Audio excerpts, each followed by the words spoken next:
One. Hi, Steve Summers and Erik Skopil, bundled up Steve Summers and Erik Skopil. Erik Summers definitely over, but as the Ducks now are 4-0, headed to Colorado to improve on that record. We just got finished listening to Coach Helfrich, and what do you have to say? Well, a lot is made out of the altitude. In Boulder, Colorado, it's way above sea level.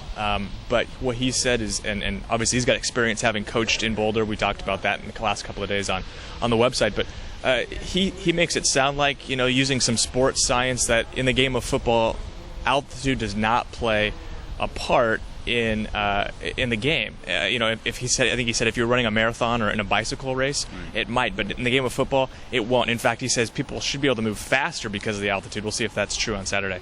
Well, if there's a team that can move faster, the Oregon Ducks, obviously they went into Boulder 2 years ago and came out with a big win.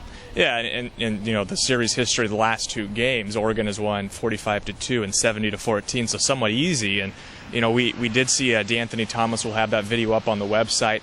Was wearing a boot. Of course, nothing official if he's held out or whether or not he'll play.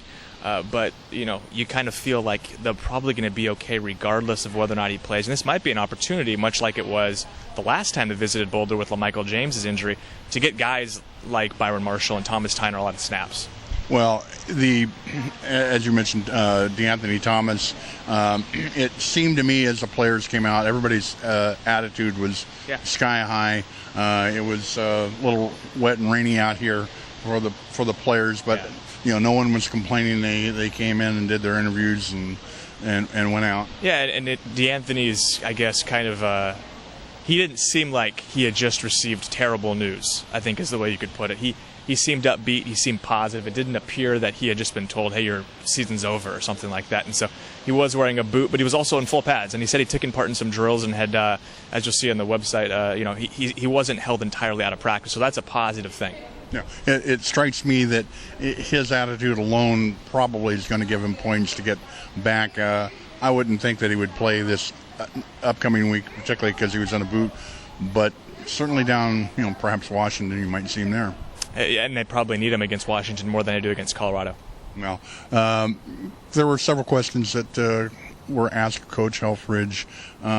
He still regards Colorado's a tough team, tough place to go into play, even despite the fact that for 2 years the Ducks have pretty much had their way with them.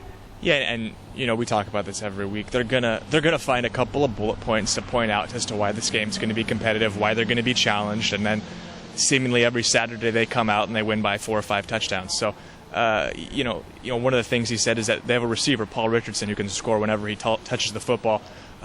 He's impressed with their first-year coach, McIntyre. So, he's going to find some things to be positive about and be complimentary of. But I think he, as well as the fans and the players, recognize that they outclass Colorado. Oh, that's probably a real good way of summing it up. The Ducks are obviously the number 2 team in the country. Have not had a game yet where they've scored under 50 points. Or given up more than 16 points. So. And given up 16 points. And it's probably not likely that things will change this week. Yeah, I think so. And, I think Oregon's biggest tests are ahead of them. Washington's going to be difficult in Stanford, UCLA, Oregon State, Arizona. Those are going to be challenging games. Colorado, I don't necessarily think so. Well, we'll see what happens this upcoming Saturday from Boulder. So until then, this is Steve Summers with Erik Skopil for EDUC.com.